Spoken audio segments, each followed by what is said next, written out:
Hello all, నేను మీ రచనా శృంగ వరకు. Welcome to federal Andhra Pradesh. So Ustaad Bhagat Singh Ugadi రోజు, తెలుగు నూతన సంవత్సరం రోజు విడుదలైన ఈ సినిమా గురించి మిక్స్డ్ టాకే వినిపిస్తుంది. ఓజీ సినిమా వచ్చినప్పుడు అది ఫ్యాన్స్ కోసం తీసిన సినిమా, కలెక్షన్స్ బాగా వసూలు చేసింది. అందులో డైరెక్ట్ టేకింగ్ వలన స్టోరీ ఎలా ఉన్నా సినిమా బాగా అందరూ పాజిటివ్ గానే చెప్పారు అటు ఇటు. హరిహర వీరమల్లు డిజాస్టర్ అయింది. తర్వాత వచ్చి ఆల్మోస్ట్ ఆల్ లాస్ట్ ఇయర్ నుంచి ఇయర్ వరకు ఇది మూడో సినిమా పవన్ కళ్యాణ్‌కి. సో ఆంధ్రప్రదేశ్ డిప్యూటీ సీఎం అయిన తర్వాత వచ్చిన సినిమా కాబట్టి, ఫస్ట్ నుంచి ఉస్తాద్ భగత్ సింగ్ లాంటి భారీ టైటిల్ ఉంది కాబట్టి సినిమా మీద అంచనాలు కొంచెం ఎక్కువగానే ఉన్నాయి. అయితే ఈ సినిమా నిజంగా అంచనాల్ని అందుకుందా లేదా? ఎందుకంటే హరీష్ శంకర్ ఇప్పుడు 2012లో తీసిన గబ్బర్ సింగ్ కాంబినేషన్ తోనే మనం గుర్తుపెట్టుకుంటాం. మరి ఇన్నాళ్ళ తర్వాత, అంటే ఆల్మోస్ట్ ఆల్ 14 ఏళ్ళు, అంటే ఒక దశాబ్దంన్నర తర్వాత సినిమా వచ్చినప్పుడు అప్పటి పవన్ కళ్యాణ్ వేరు, ఇప్పటి పవన్ కళ్యాణ్ వేరు. ఇప్పటి పవన్ కళ్యాణ్ కి తగ్గ కథని హరీష్ శంకర్ ఎంచుకున్నారా? సినిమా ఫ్యాన్స్ ని కాదు, పవన్ కళ్యాణ్ ఏ సినిమా వచ్చినా ఫ్యాన్స్ బాగుందని అంటారు, ఏ హీరోకైనా సరే. Apart from fans, apart from collections, ఈ సినిమా అంచనాలను అందుకుందా లేదా, కథ పరంగా నార్మల్ ఆడియన్స్ ని అన్న విషయం గురించి ఇన్ అండ్ అవుట్ మాట్లాడడానికి మనతో సూర్యప్రకాష్ జోషిలా గారు ఉన్నారు. సూర్యప్రకాష్ జోషిలా గారు సీనియర్ ఫిలిం క్రిటిక్, అలాగే స్క్రిప్ట్ కన్సల్టెంట్ కూడా. సో సూర్యప్రకాష్ గారు, welcome to federal Andhra Pradesh. So hi. So మీరు కలెక్షన్స్ గురించి చెప్పగానే, ఎందుకంటే Ustaad Bhagat Singh collections high range లో ఉన్నాయి అంది. ఈవెన్ రిలీజ్ అవ్వక ముందే అది ప్రీ బిజినెస్ బాగా చేసింది టాక్. అది పక్కన పెడదాం. Coming to the story point, Harihara Veeramallu ఒక డిసప్పాయింటింగ్ సినిమా. ఓజీ డైరెక్టర్ వల్ల తప్ప ఓవరాల్ గా అదర్ దాన్ ఫ్యాన్స్ కి చాలా routine story, disappointing cinema. So Ustaad Bhagat Singh కథ పరంగా పవన్ కళ్యాణ్ అంటే not some vintage Pawan Kalyan ని చూపించడము, అదే ఫార్ములాతో, ఇప్పుడు కొంచెం పొలిటికల్ గా కూడా పవర్ఫుల్ గా ఉన్నారు కాబట్టి అదే ఫార్ములాతో ఫ్యాన్స్ చూస్తే హిట్ అయితే చాలు అన్న ఫార్ములాతో వచ్చిందా? ఏమన్నా కొత్తగా ఉందా? హరీష్ శంకర్ నుంచి ఏమన్నా కొత్తదనం ఎక్స్పెక్ట్ చేసిన వాళ్ళకి డిసప్పాయింట్మెంట్ ఎదురైందా? కొత్తగా అనిపించిందా?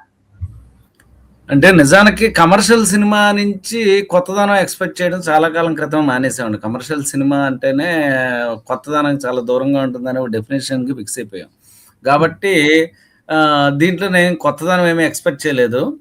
కాకపోతే కనుక కొత్తగా ఏముంది అని చెప్పడానికి కొన్ని ఎపిసోడ్స్, కొన్ని సీన్స్ బాగానే చేశారు. బట్ ఓవరాల్గా చూస్తే కనుక పాత, అంటే ఇంత ముందర ఏదో ఒకసారి వచ్చి చూసేసిన డేజావో ఎఫెక్ట్ అంటారు చూసారు, అంటే చూస్తున్నప్పుడు ఇంత ముందర చూసిన రా ఇలాంటిది ఏదో అన్న ఫీలింగ్ వస్తే తీసుకువచ్చిందండి సినిమా.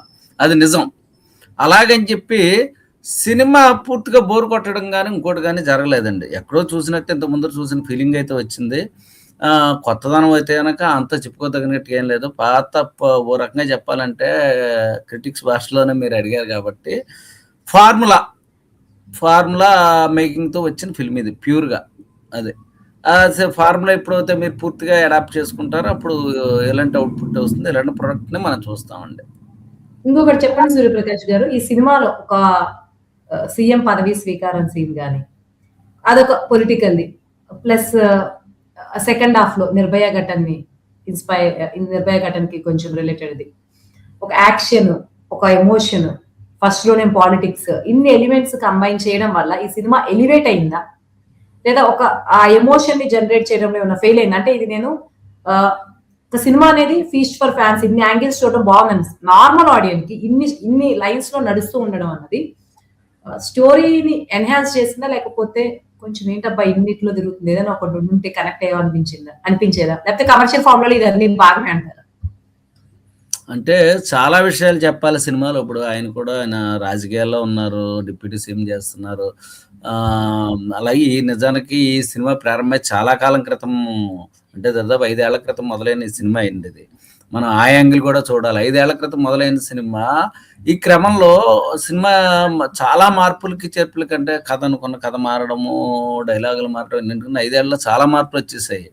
ఎప్పటికప్పుడు మార్చుకుంటూ రావడం జరిగిందని మేము విన్నాము. అదే నాకు కనిపించింది. రకరకాల ఎలిమెంట్స్ చూస్ చేసుకోవడం అంటే చాలా విషయాలు చెప్పాలనుకున్నప్పుడు డైరెక్టర్లు కానీ రైటర్లు కానీ వచ్చే సమస్య అండి. అది ఒకే థ్రెడ్ మీద వెళ్తే సింగిల్ థ్రెడ్ మీద వెళ్ళినట్టు ఉంటుందని చెప్పి సప్లైట్లు కానీ చాలా కొన్ని పెట్టుకుంటారు, 2 పెట్టుకుంటారు. దీంట్లో కొద్దిగా ఎక్కువ, అది నిజం అండి. అది కాకపోతే మనం పవన్ కళ్యాణ్ అనే స్టార్ వెహికల్నే చూడడానికి వెళ్ళిన వాళ్ళకి అది ఇబ్బంది పెట్టదు. లేదు మనం ఒక సినిమాగా చూద్దాం అనుకుని వెళ్ళిన వాళ్ళకి ఏంట్రా ఇది అన్న ఫీలింగ్ అయితే వస్తుందండి. సూర్యప్రకాష్ జోషిలా గారు, యూజువల్ గా ఈ సినిమా చాలా ఇయర్స్ పట్టింది కాబట్టి ఉస్తాద్ భగత్ సింగ్ టైటిల్ అంటే అదర్ దెన్ ఫ్యాన్స్ ఎవరైతే ట్రైలర్స్, టీజర్స్, ఈ అప్డేట్స్ ఏం ఫాలో అవ్వకుండా ఉంటారో జస్ట్ ఒక టైటిల్ వింటారు. ఓహ్! పలానా హీరోది ఈ సినిమా వస్తుందా? ఉస్తాద్ భగత్ సింగ్ అనగానే ఒక కైండ్ ఆఫ్ ఎక్స్‌పెక్టేషన్స్ ఉంటాయి. భగత్ సింగ్‌ని ఎలా కనెక్ట్ చేస్తారు? ఉస్తాద్ అన్న పేరుకి ఎలా జస్టిఫికేషన్ చేస్తారు? అనేటువంటి ఒక ఎక్సైట్‌మెంట్ అయితే ఉంటుంది. దానికి ఎంతవరకు న్యాయం చేశారు? ఆ రేంజ్‌లో ఉందా? లేకపోతే జస్ట్ నార్మల్‌గా ఏదో యూజువల్ టైటిల్ అన్నది జస్ట్ ఫర్ నేమ్ సేక్ అంతే తప్ప ఆ సినిమా స్టోరీ ఎలిమెంట్‌తో అంత కనెక్ట్ అయ్యేలా లేదు అనుకుంటున్నారా? టైటిల్ వరకు చెప్పండి. అంటే నిజానికి మనకి ప్రారంభంలో సినిమా ప్రారంభమైన 5 నిమిషాల్లోనే టైటిల్ జస్టిఫికేషన్ ఇచ్చేస్తాడు. హీరో తండ్రి పేరు అందరూ హీరో తండ్రిని అందరూ ఉస్తాద్ అని ఆ రోజుల్లో పిలిచేవారు అని హీరో అంటాడు చిన్నపిల్లోడుగా ఉన్నప్పుడు. సరేరా అబ్బాయి నీకు ఇక నుంచి నువ్వు కూడా ఉస్తాదు అని అంటాడు. నీకెవర్రా ఇష్టం అంటే వాడి పేరు చిన్నయ్య ఏదో ఉంటుంది. నీకెవరు ఇష్టం అంటే నాకు భగత్ సింగ్ అంటే ఇష్టం అంటాడు వాడు. అయితే ఇక నుంచి నువ్వు ఉస్తాద్ భగత్ సింగ్ అంటాడు. అంటే అక్కడ డైరెక్టర్ ఉద్దేశ్యం ఏంటంటే ఒక ఉస్తాద్ అనేది ఒక పవర్‌ఫుల్ విషయం మీరన్నట్టుగా. భగత్ సింగ్ అనేది కూడా ఒక మనకి ఎంతో కాలంగా పవర్‌ఫుల్ ఆయన స్వాతంత్ర సమరయోధుడైన, ఒక త్యాగానికి అలాగే ఒక శక్తికి ఆయన తలుచుకోగానే ఒక రకమైన ఉత్తేజం మనలో వస్తుంది. అటువంటి భగత్ సింగ్‌కి టైటిల్ పెట్టడం మూలంగా సినిమాలో ఉత్తేజం ఉంటుందని చెప్పి మనం ఎక్స్‌పెక్ట్ చేస్తాం. అవి మనకు కొన్ని సీన్‌లో అయితే గనక కనపడింది. మనం తీసి పడేయక్కర్లేదు. కొన్ని సీన్‌లో ఆ ఉత్తేజం, ఉత్సాహం అయితే కనపడింది. ఓవరాల్‌గా సినిమా ఎక్కడ జరిగిందంటే ఆహ్, అక్కడ అంటే నిజానికి ఫస్ట్ హాఫ్‌లో నాకేమీ అనిపించలేదు. కనెక్ట్ కాలా. సెకండ్ హాఫ్‌లో కొన్ని 3 ఎపిసోడ్స్ దాకా కనెక్ట్ అయ్యాయి. ఓవరాల్‌గా చూసినప్పుడు ఏంటంటే మనం ఒక్కోసారి డిస్కనెక్ట్ అవ్వటం, ఒకసారి కనెక్ట్ అవ్వటం జరిగింది. అది ఎక్కువ కాలం తీయటం మూలంగానో లేకపోతే గనక పవన్ కళ్యాణ్ గారి డేట్స్ దొరకమనో ఏమో మనకి తెలీదు ఆ కారణాలు. కొంత అసౌకర్యం అయితే ఉంది. కాకపోతే ఏంటంటే అది ఆహ్, మంచి ఎపిసోడ్ పడినప్పుడు అప్పటిదాకా ఉన్నటువంటి నిరాశ ఏదైతే ఉందో అది కొట్టుకుపోయింది. అదొకటి చేయగలిగాడు. దాంతోటి మనకి ఎక్కడ ఫ్లాప్ టాక్ రాలా. ఈ సినిమాకండి. మనం ఎన్ని మాట్లాడుకున్నా ఏంటంటే ఫ్లాప్ టాక్ రాలేదు. పూర్తి నెగెటివ్ టాక్ రాలేదు. కొంతమంది మిక్స్డ్‌గా అంటే బావుందంటున్నారు. కొంతమంది బాగోలేదంటున్నారు. ఇదంతా మిక్స్డ్‌గా పెద్ద హీరో సినిమాకు కమర్షియల్ పోర్ట్‌ఫోలియో సినిమాకి ఎప్పుడు జరిగే వ్యవహారమే. రావడానికి కారణం ఏంట్రా అంటే అది మనకు కొన్ని చోట్ల కనెక్ట్ అవుతున్నాం. కొన్ని చోట్ల డిస్కనెక్ట్ అవుతున్నాం. కనెక్ట్ అయినప్పుడు అరే భలే ఉందిరా అని చెప్పి మనకు మంచి ఊపు వస్తుంది. డిస్కనెక్ట్ అయినప్పుడు వస్తుంది. అలాంటప్పుడు ఏం జరుగుతుందంటే దాన్ని ఇప్పుడు మనం జస్టిఫై చేయలేం. అంటే భగత్ సింగ్ క్యారెక్టర్ లాంటి ఆ టైటిల్ పెట్టారు కాబట్టి అలాగే అంత పవర్‌ఫుల్‌గా ఉందా అని చెప్పి. ఎందుకంటే కొన్ని చోట్ల బావుంది. కొన్ని చోట్ల బాలేదు.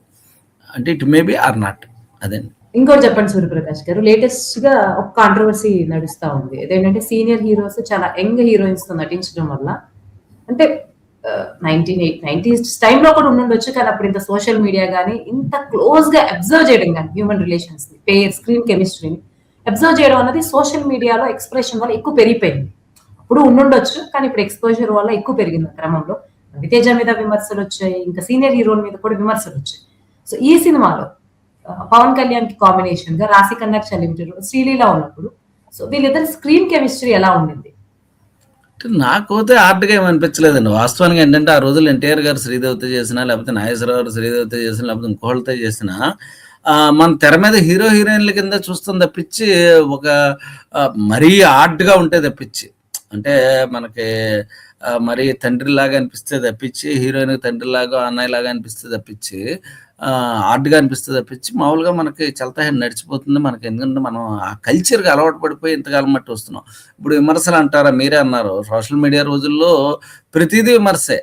దాన్ని మనం మీరు తీసుకొచ్చి ఇప్పుడు పవన్ కళ్యాణ్ గారు వయసు ఉన్నవాడిని తీసుకొచ్చి పెడితే ఏమిట్రా ముసలావిడ పెద్దావిడని తీసుకొచ్చి పెట్టారనొచ్చు. లేకపోతే అంటే అసలు జనాలు అది ఇది అని ఏం లేదండి. ఎప్పుడు మాట్లాడుతూనే ఉంటారు.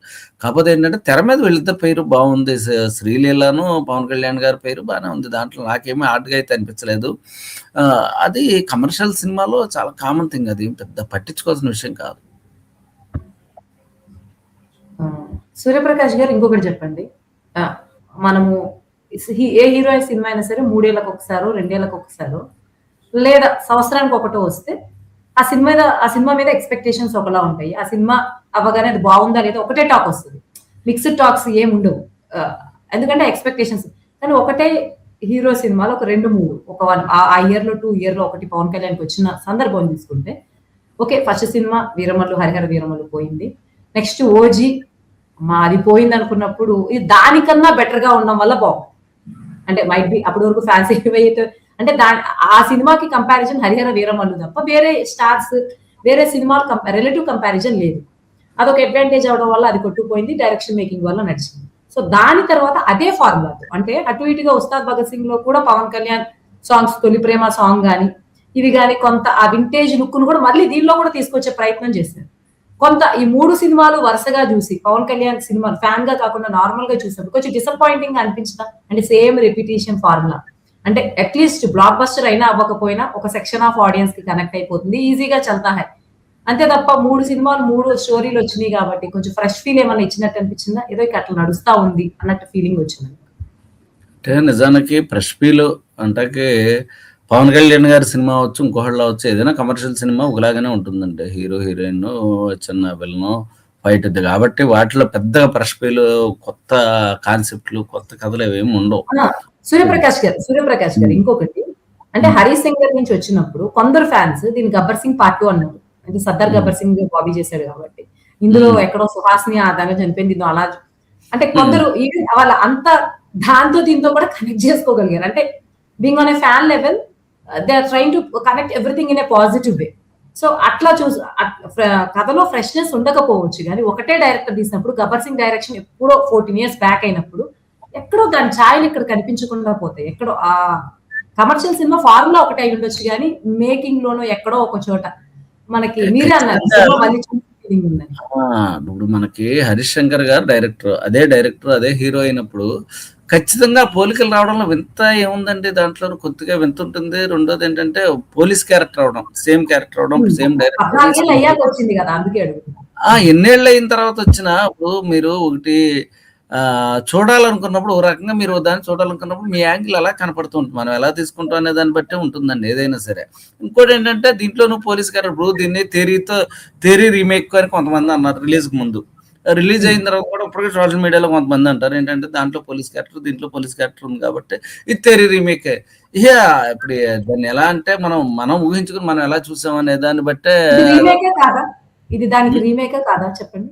కాదండి, అది రీమేక్ కాదు. అసలు ఆ కథ వేరు, థియరీ కథ వేరు, ఇది వేరు. థియరీని ఇంకోటి ఏంటంటే పోలీసుడు అని చెప్పి తెలుగులో డబ్బింగ్ చేసి దిల్ రాజు గారు రిలీజ్ చేశారు విజయ్ సినిమాని. దాన్ని అంత తెలుగు తక్కువతనంగా అంటే పవన్ కళ్యాణ్ లాంటి స్టార్ మీద మళ్ళీ అంత డబ్బింగ్ చేసిన సినిమాని అంటే ఇంత ముందర గతంలో రిలీజ్ చేయలేదు, డబ్బింగ్ చేసిన సినిమాని మళ్ళీ రీమేక్ చేయలేదా అంటే ఈ రోజుల్లో అంత తెలుగు తక్కువగా ఎవరు ఉంటలా. ఎందుకంటే మీరు ఇందాక అన్నట్టు సోషల్ మీడియా రోజులు ప్రతిదీ బాగా హైప్ అనుకుంటుంది. ఇప్పుడు మీరు యాజ్ రీచ్ చేశారనుకోండి రీమేక్, దానికి దీనికి పోలిక ప్రతి విషయంలో వచ్చేస్తుంది. కాబట్టి అదేం రీమేక్ కాదు. రీమేక్ అయితే మనం ఈ పాటికి వైరల్ అయిపోయేది ఆ విషయం. అసలు మనం ఇంతసేపు మాట్లాడుకోలే, అసలు అదే టాపిక్ అని మనకు వాళ్ళ ఈ సినిమాలో పాజిటివ్స్ స్టోరీ పరంగా పాజిటివ్స్ ఏంటి, ఓన్లీ స్టోరీ యాంగిల్ లోనే పాజిటివ్స్ ఏంటి, నెగిటివ్స్ ఏంటి, స్టోరీ పరంగా అండ్ యాక్టింగ్ పరంగా అంతవరకు చెప్పండి. అంటే నాకు నిజానికి ఇది స్టోరీ కన్నా కూడా ఎపిసోడ్స్, డైలాగ్స్. ఈ సినిమా స్టోరీ లైన్ చాలా చిన్న లైన్. ఇది ఓ రకంగా నాకు దాన్ని థియరీ అంటున్నాము, లేకపోతే ఇంకోటి ఏదో గబ్బర్ సింగ్ 2 అంటున్నారు, అవన్నీ కాదు. కానీ ఆవేశం అని అప్పట్లో రాజశేఖర్ గారి సినిమా ఒకటి వచ్చింది, మీకు గుర్తుందో లేదో కానీ రాజశేఖర్ గారి సినిమాలో దాంట్లో ముఖ్యమంత్రి వాళ్ళ టీచరు, ఆయన ముఖ్యమంత్రికి విలన్స్ టార్గెట్ చేస్తే ఈ పోలీస్ ఆఫీసర్ అయిన హీరో దాన్ని అడ్డుపడుతూ ఉంటాడు, ఆ విలన్స్ని అడ్డుకుంటూ ఉంటాడు. అది చాలా ఎమోషనల్గా ఉంటుంది ఆ సినిమా. దీంట్లో కూడా ఒక రకంగా అలాంటి కథ కాన్సెప్ట్ అదే. తన గురువు ఎవరైతే తన పాఠాలను నేర్పాడో ఆయన ముఖ్యమంత్రి అవుతాడు, ఆయన మీద అటాక్ జరుగుతుంది, హీరో పోలీస్ ఆఫీసరు, వాళ్ళు అసలు ఎవరు విలన్స్ ఎవరు, వాళ్ళని ఎలా పట్టుకున్నాడు ఏంటి అనేది తీలా తిప్పికొట్టాడు అనేది ఈ కథ. ఓ రకంగా చూడాలంటే కనుక ఆవేశంతో పోల్చుకోవాలి. ఆవేశం రాజశేఖర్ సినిమా ఆవేశం అనేది అంకుశం ఆవేశం సినిమా కాదు, అంకుశం కోడి రామకృష్ణ గారి డైరెక్షన్. అంకుశం సినిమాతో మనం పోల్చుకోవాలండి. First thing. సెకండ్ థింగ్ ఏంటంటే మీకు దీంట్లో ప్లస్లు ఏంటన్నారు, ప్లస్లు ఏంటంటే హరీష్ శంకర్ డైలాగులు ఎన్ని అనుకున్నా అవునన్నా కాదన్నా హరీష్ శంకర్ డైలాగులు బాగుంటాయి. దీంట్లో డైలాగులు బాగున్నాయి. ఎపిసోడ్లు సెకండ్ హాఫ్లో వచ్చి కొన్ని ఎపిసోడ్లు బాగున్నాయి. ఇక మైనస్ల దగ్గరికి వచ్చేప్పుడు ఏంటంటే డేజాబు ఎఫెక్ట్. అంటే మనకి ఇంత ముందర గతంలో ఎక్కడో ఈ సీన్లు చూస్తాను లేకపోతే కనుక ఇంత ముందర చూస్తుందంటే చూస్తున్నప్పుడు వచ్చే ఎక్సైట్మెంట్, పవన్ కళ్యాణ్ ఉన్నాడు, శరణ్ కళ్యాణ్ చేశాడు ఆ సీన్లో కాబట్టి మనకు కొద్దిగా ఎక్సైట్మెంట్ వచ్చింది. కానీ లేకపోతే చాలా నార్మల్గా అనిపించే సీన్లు, చాలా సీన్లు మనకి ఇంత ముందర గతంలో వర్కౌట్ అయిపోయిన సినిమాలు. టెంపర్లో సీన్లు కూడా కొన్ని కనపడ్డాయి ఇందులో, టెంపర్ సినిమాలో, ఎన్టీఆర్ సినిమాలో కూడా. అలా జరగడంతో కొంచెం అది డిసప్పాయింట్ చేసేది, అది మైనస్గా చెప్తాను నేను దీనికి. నెక్స్ట్ ఈ సినిమాలో గబ్బర్ సింగ్ తీసుకుంటే అక్కడ కూడా దేవిశ్రీ ప్రసాద్, ఇందులో దేవిశ్రీ ప్రసాద్ అండ్ తమన్ కూడా ఉన్నారు కాబట్టి గబ్బర్ సింగ్ సాంగ్స్ అన్ని కూడా పాపులర్. ఇందులో దేఖ్లే సాంగ్ అదొక్కటి బాగా వైరల్ అయింది. మిగిలిన పాటలు ఎలా ఉన్నాయి, బ్యాక్గ్రౌండ్ స్కోర్ అంటే పాటల విషయంలో ఆ గబ్బర్ సింగ్ ఈ ఉస్తాద్ ఎలా ఉంది? ఎందుకంటే ఇక్కడ ఇద్దరు, కానీ దేవిశ్రీ ప్రసాద్ కామన్ కదా. నిజానికి బ్యాక్గ్రౌండ్ స్కోర్కి తమన్ గారిని తీసుకున్నారు, దేవశ్రీ ప్రసాద్ గారు సాంగ్స్. కాకపోతే మీరు అన్నట్టుగా మీరే ముందర ఆన్సర్ చెప్పేసి ప్రశ్న అడుగుతున్నారు నన్ను, అంటే ఆన్సర్లు ఇచ్చేస్తున్నారు. పాటలు ఒక పాటే క్లిక్ అయింది, మిగతా పాటలేమీ పెద్ద వర్క్. పాటలు ఒక పాటే క్లిక్ అవడం కదా, అదొక్కటే నేను విన్నది, మిగిలిన పాటలు నాకు తెలియదు అసలు. అందుకని మీరు మీ దాకా వచ్చింది మీరు విన్నారంటే అది వైరల్ అయింది కాబట్టి మీరు విన్నారు, లేకపోతే మీరున్న బిజీలో మీరున్న పరిస్థితుల్లో మీరు పనిగట్టుకుని ఎందుకు వింటారు అంటే మీ దాకా వచ్చిందంటే అది బాగా క్లిక్ అయినట్టే లెక్క. నిజానికి ఆ పాటగా థియేటర్లో కూడా మంచి రెస్పాన్స్ వచ్చింది. మిగతా పాటలు సోసోగా ఉన్నాయి. తొలి ప్రేమలోనే పాటనే మళ్ళీ రీమిక్స్ చేశారు, నిజానికి దానికే బాగా రెస్పాన్స్ వచ్చింది. అదే అంటే మిగిలినవి ఓకే ఓకే చల్తా హై, దేవిశ్రీ ప్రసాద్ మ్యాజిక్ ఏం కనపడలా. ఇక తమన్ బ్యాక్గ్రౌండ్ స్కోర్ గురించి ప్రత్యేకంగా చెప్పింది మనకు తెలిసింది. టపటపటప ఆయన కొట్టుకుంటూ పోతూ ఉంటాడు. ఆయనది మనం చెవులు మూసుకోలేమో అనిపిస్తుంది ఒక్కోసారి, అంత విపరీతమైన శబ్దాలతో ఆయన. బాలకృష్ణ ఆయన, పవన్ కళ్యాణ్ ఎవరైనా ఒకటి ఆయన అస్సలు తగ్గేదే లేదన్నట్టుగా వెళ్ళిపోతూ ఉంటాడు ఆయన. అదే సో బ్యాక్గ్రౌండ్ స్కోర్ అయిపోయింది, పాటలు అయిపోయినాయి. సో ఓవరాల్ గా ఈ సినిమా ఇంకొక ఆస్పెక్ట్, ఇంకొక అబ్జర్వేషన్, హరిహర వీరమల్లు, ఓజీ, ఇప్పుడు ఈ మూడు సినిమాల్లో మూడు కూడా ఆల్మోస్ట్ డిప్యూటీ సేమ్ అయినాక వచ్చాయి, రిలీజ్ అయ్యాయి కాబట్టి మీకు ఇంపాక్ట్ ఇందాక అన్నట్టు ఈ మూడు సినిమాలు కూడా స్టోరీ పక్కన పెడితే, స్టోరీ లైన్స్ అంతో ఇంతో పర్వాలేదు, నడిచే స్టోరీలే కమర్షియల్ సినిమాలు అయినప్పటికీ కూడా స్పెషల్ మ్యాజిక్ కనపడకపోవడానికి కారణం ఒకేసారి షూట్ చేయలేకపోవడమో, లేకపోతే స్టోరీ అంతా కూడా ఒక ప్యాక్డ్ గా ఫీలింగ్ రాకపోవడం అన్న ఫీలింగ్ ఏమైనా కలిగిందా, లేకపోతే యూజువల్ గానే అట్లా సరిగ్గా తీసుండొచ్చు అని, అదే మొత్తానికి టైం లాగ్ అన్నది ఒక ఫ్యాక్టర్ గా అనిపించిందా లేదా? మూడు సినిమాలు ఒకలాగే. నిజానికి మెయిన్ ఫ్యాక్టర్ అదేనండి. ఇప్పుడు అందరూ తెలుసున్నదే, పవన్ కళ్యాణ్ గారు చాలా బిజీగా ఉన్నారు రాజకీయాల్లోనూ, ఆయన డిప్యూటీ సీఎం, ఆయన ఖాళీ ఉన్నప్పుడే డేట్స్ ఇస్తారు. అప్పుడు ఖచ్చితంగా ఆ సమస్య మనం ఆ డైరెక్టర్ వైపు నుంచి చూస్తే మనకు అర్థమవుతుంది, డైరెక్టర్ ఖచ్చితంగా ఆ సమస్యను ఎదుర్కొన్నాడు. అది మనకి ఆ సినిమా చూస్తున్నప్పుడు అర్థమవుతుంది, ఎందుకంటే ఆయన డేట్స్ ఇచ్చినప్పుడు మాత్రమే తీయగలుగుతారు. అంతేపించి మన వేరే హీరోల సినిమాలో, లేకపోతే పవన్ కళ్యాణ్ గారు గతంలో చేసిన సినిమాలలోగా ఓటికి 10 షాట్లు కానీ ఇంకోటి కానీ తీయడానికి కుదరదు. టపటపటమని ఆయన వచ్చినప్పుడే సీన్లు తీసేయాలి, లాగేయాలి. కాబట్టి ఆ ఇంపాక్ట్ అయితే తెర మీద కనపడిందండి. ఆయన ల్యాక్ ఆఫ్ డేట్స్ అనేది తెర మీద కనపడింది. అదే కాకపోతే మ్యాజిక్ పవన్ కళ్యాణ్ గారిని చూడడానికి వెళ్ళిన వాళ్ళకి ఓకే బాగుంది. ఇంకా మీరు హరిహర వీరమల్లు ఇంకో సినిమాను దీనికి ఈ మూడింటికి ఆ సమస్య ఉందండి. నిజానికి హరిహర వీరమల్లు అదే సమస్య, చాలా పెద్ద సమస్యలు ఎదుర్కొని ఎప్పుడు రిలీజ్ అవుతుందా లేదా అనుకున్న ఆగిపోయిన సినిమా అదేదో బయటపడింది, ఎక్కడ అయిపోయింది. ఓజీ సినిమా కూడా తక్కువ డేట్స్ ఇచ్చారు. అతను సుజిత్ చాలా తెలివైన వాడు, టెక్నికల్ గా మ్యాజిక్ చేస్తే అతను ఇచ్చిన డేట్స్ టప్ లాగా ఒడిని పడిపోయాడు. సేమ్ ఇది కూడా 5 ఏళ్ల క్రితం మొదలైన సినిమా ఇప్పటికి మోక్షం వచ్చింది. అంటే ఓ పెద్ద హీరో డేట్ సమస్య వచ్చినప్పుడు ఎలాంటి సినిమాలే వస్తాయి, కాకపోతే కనుక తీసి పారేసి. ఇప్పుడు సంవత్సరం అంతా డేట్స్ ఇచ్చి తీసిన సినిమాలు మటు కూడబడిచినవి ఉన్నాయండి, అవి అలాగే ఉంటున్నాయి, ఏమి ఉంటుంది ఆ సినిమాల్లోనూ. ఈ వాటితో పోలిస్తే రాజమౌళి సినిమాలు, మరి ఈ కాంటెక్స్ట్ లో రాజమౌళి కూడా 5-6 ఏళ్ళు సినిమాలు తీసుకుందాం. ఒకటి చెప్పండి, ఈ డైరెక్టర్ మ్యాజిక్ గురించి ఒకటి చెప్పండి. ఈ సినిమాల వరకు తీసుకుంటే రాజమౌళి ఒక సినిమా తీస్తే కొన్ని 4-5 years పట్టచ్చు, 2-3 years పట్టచ్చు, చెప్పలేము, డిపెండింగ్ ఆన్ ద ఆయన సినిమాలు అంత టైం పీరియడ్ వస్తాయని ఆడియన్స్ ని కూడా ఆయన ప్రిపేర్ చేయగలిగారు. అవునండి, ప్రిపేర్ అయిపోయారు. బట్ వెన్ కంపేర్ టు మిగిలిన సినిమాలు, అది గోపీచంద్ విషయంలో రామబాణం కావచ్చు, 6 అడుగుల బుల్లెట్, చాలా హీరోలు అవి డిలే అవుతూ 2-3 ఏళ్ళు అయిందంటే ఆ సినిమా గురించి ప్రేక్షకులు అసలు అంచనాలు పెట్టుకోవడం మానేస్తారు. వీళ్ళు కూడా థియేటర్ రిలీజ్ కన్నా కూడా ఓటీటీకి ఇవ్వడము, థియేటర్ లో 1-2 days, even Type 1, Type 2 heroes కూడా అదే పరిస్థితి. ఈ డిఫరెన్స్ ఎలా చూడాలి? ఆ డైరెక్టర్ ఆ మ్యాజిక్ ఎప్పుడు క్రియేట్ చేయగలడు? అట్లీస్ట్ వాళ్ళు హీరోలకి డేట్స్ లేకపోయినా సరే దీన్ని తన మ్యాజిక్ ద్వారా చేసేటువంటి అట్మాస్ఫియర్ ఎప్పుడు ఆ డైరెక్టర్ ఉంటుంది. అంటే నిజానికి హీరోల డేట్స్ ఎక్కువ ఇవ్వగలిగితేనే వాళ్ళు ఎక్కువ షాట్స్ తీయగలుగుతారు. అందంగా చేయగలుగుతారు తెర మీద. అంటే ఇప్పుడు ఒక సీన్ తీశారండి. వాళ్ళు బాగా రాలేదు. మళ్ళీ తీయాలి, మళ్ళీ తీయాలి, మళ్ళీ తీయాలి. అంటే డైరెక్టర్ అనుకున్నది వచ్చేదాకా ఒక్క షాట్‌ని 3 రోజులు, వారం రోజులు తీసిన డైరెక్టర్స్ ఉన్నారు. అంటే సినిమాలో కీలకమైన సీన్‌ని నాకు ఈ షాట్ కావాలి అందులో. ఇలాంటి కీలకమైనది ఇలాగే చూడాలి, ఇలాగే ఉండాలనుకున్నప్పుడు రోజంతా పడుతుంది. ఒక సీన్ వారం రోజులు, 10 రోజులు తీసిన డైరెక్టర్లు కూడా ఉన్నారు. అప్పుడు అది నిజంగా తెర మీద ఒక అద్భుతం జరుగుతుంది. అది డైరెక్టర్ ఓరియెంటెడ్ ఫిల్మ్స్ అండి. ఇవి స్టార్ వెహికల్‌తో నడిచే సినిమాలు. మనం ఈ రెండిట్లో మనం పోలిక పెట్టడానికి వీల్లేదు. అక్కడ డైరెక్టరే స్టార్. అంటే రాజమౌళి గారే స్టార్. అంటే రాజమౌళి గారు డైరెక్ట్ చేశారు కాబట్టి ఆ సినిమా అంత గొప్పగా ఉందనే యాంగిల్‌లోనే చూస్తాం మనం. ఎంత దాంట్లో ప్రభాస్ చేయనివ్వండి, ఇంకోళ్ళు చేయనివ్వండి, ఎవరు చేయనివ్వండి. అది రాజమౌళి గారి సినిమా అన్న యాంగిల్ మనకు కనపడుతూ ఉంటుంది. ఈ మిగతా డైరెక్టర్ ఇప్పుడు మనం 'హరీష్ శంకర్' గారిని వీళ్ళని తప్పు పట్టంగా లేకపోతే చిన్నతనం చేయటం కాదు. ఇక్కడ ఏంటంటే స్టార్ వెహికల్స్ అంటే పవన్ కళ్యాణ్ వైపు నుంచి సినిమా చూస్తామండి. కాబట్టి ఆయనకి ఇచ్చినటువంటి ఆ 4 రోజుల్లోనే వీళ్ళ గొప్పతనం ఏంట్రా అంటే ఈ 'హరీష్ శంకర్' గారు ఇంకొకరు గాని వాళ్ళు చాలా స్ట్రెస్ ఉంటదండి. ఎందుకంటే 5 ఏళ్ల పాటు ఒక సినిమా పట్టుకుని డేట్స్ లేక అంటే అండి ఎప్పుడు పవన్ కళ్యాణ్ గారు ఇస్తారో తెలీదు. ఆ ఇచ్చిన 2 రోజుల్లోనూ మళ్ళీ ఆయన మధ్యలో ఎక్కడ వెళ్ళిపోతారో తెలీదు. ఆ ఇచ్చిన రోజున అన్నిటికన్నా పెద్ద సమస్య ఏంటంటే కాంబినేషన్ సీన్స్ అండి. ఏంటంటే పవన్ కళ్యాణ్ గారితో కాంబినేషన్ సీన్ ఒకటి అనుకున్నారు. ఆ ఆర్టిస్టులు వేరే సినిమాకి ఏదో పనిచేస్తూ ఉంటారు. ఎందుకంటే పెద్ద ఆర్టిస్టులు ఉంటారు కదా! వాళ్ళందరినీ ఈయన దొరికినప్పుడు తీసుకురావడం అనేది అసలు ఆ ప్రొడ్యూసర్‌లకు కానీ, డైరెక్టర్ గాని పెద్ద యజ్ఞం అండి. మెయిన్ అన్నిటికన్నా కంటిన్యూటీ ఆ మూడ్ జరగకూడదు. ఎప్పుడు అంటే అండి ఇప్పుడు ఒక సీన్ తీశారు. మళ్ళీ ఒక 6 నెలల తర్వాత, 3 నెలల తర్వాత నెక్స్ట్ సీన్ తీయాలంటే ఆ మూడ్ క్యారీ ఫార్వర్డ్ అవ్వాలి. ఇన్ని సమస్యల మధ్య తీసే సినిమాలండి ఇవి నిజానికి. అంటే నేను ఆ మేకింగ్ వైపు నుంచి చెప్తున్నాను నేను.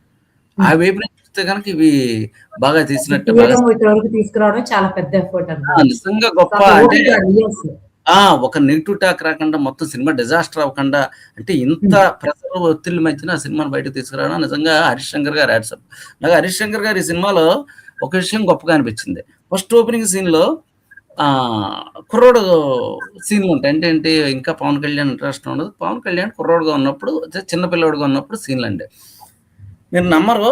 అచ్చం పవన్ కళ్యాణ్ అంటే ఎలా చేస్తారు? ఆ జుట్టు దగ్గర నుంచి, ఆ డ్రెస్ దగ్గర నుంచి, వాడి హావభావాల దగ్గర నుంచి అంతా పవన్ కళ్యాణ్ గారు ఎలా చేస్తారో అలాగే యాజ్ ఇట్ ఈజ్ చేయించారండి.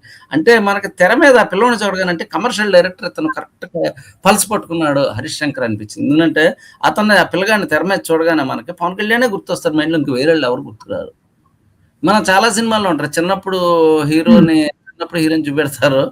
వాడికి పెద్దయ్యకి హీరోకి అసలు సంబంధం గాని మనకసలు ఆలోచన కూడా తట్టదు. నిజంగా అది అంటే ఐడియాలజీ. ఐడియాలజీ చాలా చాలా బాగా తీసుకుని ఒక ఆలోచన. అంటే చూడగానే సీన్ అంటే కమర్షియల్ డైరెక్టర్ పల్స్ పట్టుకోవడం అనమాట. అది చూడగానే విజిలేయాలనిపిస్తుంది పవన్ కళ్యాణ్ అభిమానికి. మామూలు వాడి సంగతి వదిలేయండి. ఎందుకంటే పవన్ కళ్యాణే ఎదురుగుండా నిజంగా చిన్నప్పుడు చేసేటే మన ఫీల్ తీసుకొస్తాడు అక్కడ. అలాంటివి కొన్ని మ్యాజిక్‌లు 'హరీష్ శంకర్' డైరెక్షన్ నుంచి చేసుకుంటూ వచ్చాడు. అది. అవి చూడడానికి ఎంజాయ్ చేయొచ్చు. ఫైనల్‌గా ఈ సినిమాకి ప్లస్‌లు, మైనస్‌లు చెప్పండి. దాంతో ఈ చర్చ ముగిద్దాం. అంటే నిజానికి సినిమా తెలుసున్న ఫీల్ రావడం, కొన్ని రొటీన్ ఎపిసోడ్‌లు వీటిలతోటి కథాపరంగా కొత్తగా ఏమనిపించదు. ఓకే. ఫార్ములా ఫిల్మ్ అన్నట్టుగానే వెళ్ళిపోతుంది. మొదటి నుంచి చివరి అందులో ఫస్ట్ హాఫ్ అసలు ఏం జరిగినట్టు అనిపించదు. కొన్ని అనవసరంగా వచ్చారు ఈ సీన్ అనిపిస్తుంది కూడాను. రాశిఖన్నా సీన్‌లు ఇటువంటి కొన్ని ఏమనిపిస్తుంది కూడాను. ఇదే మనకి సెకండ్ హాఫ్‌లో కొన్ని 3 ఎపిసోడ్‌లు బాగా వర్కౌట్ అయ్యాయి. అంటే ఈ మధ్యన సినిమాల్లో చాలా సినిమాల్లో కమర్షియల్ సినిమాల్లో ఎపిసోడ్స్ పెట్టుకుంటున్నారు వర్కౌట్ అవుతున్నాయి. అవి ప్లస్‌లు. ఇక అదే మైనస్‌లు, ప్లస్‌లు కింద మనం చెప్పాలంటే. టెక్నికల్‌గా దేవిశ్రీ ప్రసాద్ గారు ఇంకా మంచి పాటలు ఇస్తారని ఎక్స్‌పెక్ట్ చేసాం. ఇవ్వలేదు. అది. ఇంకా పవన్ కళ్యాణ్ గారు ఇంకొక 20 రోజులు ఎంత డేట్స్ వచ్చాయంటే గనక ఇంకా ప్లస్ అయ్యేది. అంటే ఇంకొంచెం ప్లస్ అయ్యే సినిమా కనిపించింది. డైలాగులు ఎప్పటిలాగా 'హరీష్ శంకర్' చాలా బాగా రాశాడు డైలాగులు. డైలాగులు మటుకు మనం ఇంత ప్రెడిక్టబుల్‌గా ఉన్న కథలోనూ లేకపోతే ఇంకో దాంట్లో కూడా ఇవి డైలాగులు బాగా ప్లస్ అయ్యండి. ఇదండి. థ్యాంక్ యూ సూర్యప్రకాష్ గారు. ఓవరాల్‌గా 'ఉస్తాద్ భగత్ సింగ్‌లో ఉన్న పాజిటివ్స్‌ని మేకర్స్ యాంగిల్ నుంచి కూడా చాలా డీటెయిల్‌గా చెప్పారు. అంటే ఈ సినిమా అదర్ దాన్ ఫ్యాన్స్ అని చూడడం కాదు. అసలు ఇన్ని డిఫికల్టీస్ మధ్య సినిమా తీయడమే కష్టమైన సంగతి. 5 ఇయర్స్ ఒక సినిమాని సీన్ టు సీన్ ఎవరు కూడా వచ్చి అసలు సీన్ కి సంబంధం లేదు అనకుండా ఆల్మోస్ట్ చాలా 2 గంటలు. ఎన్ని గంటలు ఎంతసేపు డ్యూరేషన్ ఈ సినిమా? దాదాపు 2 గంటల 2 నిమిషాలు అంత ఉంది. ఎందుకంటే 2.5 గంటల సేపు. ఇప్పుడు మనం నిన్న అనుకున్న ఆలోచన ఒక ప్రోగ్రామ్ గాని ఇంకోటి గాని చేద్దాం అన్నప్పుడు వాళ్ళకి మారిపోతుంది. అంటే ఇంకో కొత్త ఆలోచన వచ్చేయచ్చు, లేకపోతే ఇంకో సజెషన్ రావచ్చు మనకి. ఇంకోటి జరగచ్చు, ఇంకోటి అలాంటిది ఒక 5 ఏళ్ల పాటు ఒక ఐడియాని పట్టుకుని చివరిదాకా వచ్చిన మార్పులన్నిటిని అడాప్ట్ చేసుకుంటూ ప్రాజెక్ట్ పక్కలకుండా చేయడం అనేది చాలా గొప్ప టాస్క్ అంటాను నేను. అది మటుకు మనం హ్యాట్స్ ఆఫ్ అనాలి ఆయన. దానికి మాత్రం హరీష్ సింగర్ గారు నిజంగా అప్రిషియేట్ చేయాలి. అది చాలా కష్టమైన విషయం. సినిమా ప్రెజర్, స్టోరీ ప్రెజర్, అది చాలా పెద్ద ప్రెజర్. చాలా పెద్ద ప్రెజర్ అండి. ఎందుకంటే ఓ పక్క నుంచి అతనికి తెలుసు అభిమానులు వీళ్ళందరూ కూడా వెయిట్ చేస్తూ ఉంటారు ఈ సినిమా గురించి అని చెప్పి. అలాగే పవన్ కళ్యాణ్ గారు రాజకీయ ప్రత్యర్థులు ఉంటారు, వాళ్ళందరూ నెగిటివ్ గా కొంతమంది టాక్ తీసుకురావడానికి ప్రయత్నం చేస్తారు. ఇవన్నీ అంటే మామూలు హీరోని డీల్ చేయడం వేరు, ఒక ప్రజారంగంలో ఉన్న హీరోని డీల్ చేసేప్పుడు ఇన్ని సమస్యలు. ఎందుకంటే ఒక డైలాగు రాంగ్ గా వెళ్ళిన సినిమాలోను అది నిజ జీవితంలో కూడా అప్లై అయిపోతుందండి అక్కడ. అంటే ఏంటి, పవన్ కళ్యాణ్ గారు ఆ డైలాగ్ చెప్పారు రా అంటారు, సినిమాలో డైలాగ్ కింద తీసుకోరు, ఆ క్యారెక్టర్ చెప్పిన డైలాగ్ కింద తీసుకోరు. వీటిలన్నిటిని బేరా చేసుకుంటూ ప్రతి డైలాగు, ప్రతి సీను ఇంత ఆయన ఎప్పుడు డేట్స్ ఇస్తాడో చూసుకొని మిగతా కాస్టింగ్ అంత దగ్గర పెట్టుకుని, టెక్నీషియన్స్ దగ్గర పెట్టుకుని, మెయిన్ ప్రొడ్యూసర్లు ఇబ్బంది, ఎందుకంటే ఆల్రెడీ డబ్బు పెట్టేసి ఉంటారు, దాని మీద వడ్డీలు పెరిగిపోతూ ఉంటాయి. వీన్నిటిని చేసుకుంటూ వచ్చి సినిమా తీసి బయట పాడేశాడు. అది కూడా మంచి హిట్ తెలియదు అప్పుడే, మైనస్ టాక్ రాకుండా చేయగలిగాడు. అది ఉన్నప్పటికీ నెగిటివ్ టాక్ లేదు, నెగిటివ్ టాక్ లేదు. అది గొప్ప విషయం. ఇంత ప్రతికూలతల మధ్యన అతను సినిమా బయటకు తెచ్చాడు. అదే. థ్యాంక్ యూ సూర్యప్రకాష్ గారు, ఇంత డీటెయిల్డ్ గా ఉస్తాద్ భగత్ సింగ్ సినిమా గురించి అనాలిసిస్ చేసినందుకు. ఇంతటితో చర్చ. థ్యాంక్ యూ అండి.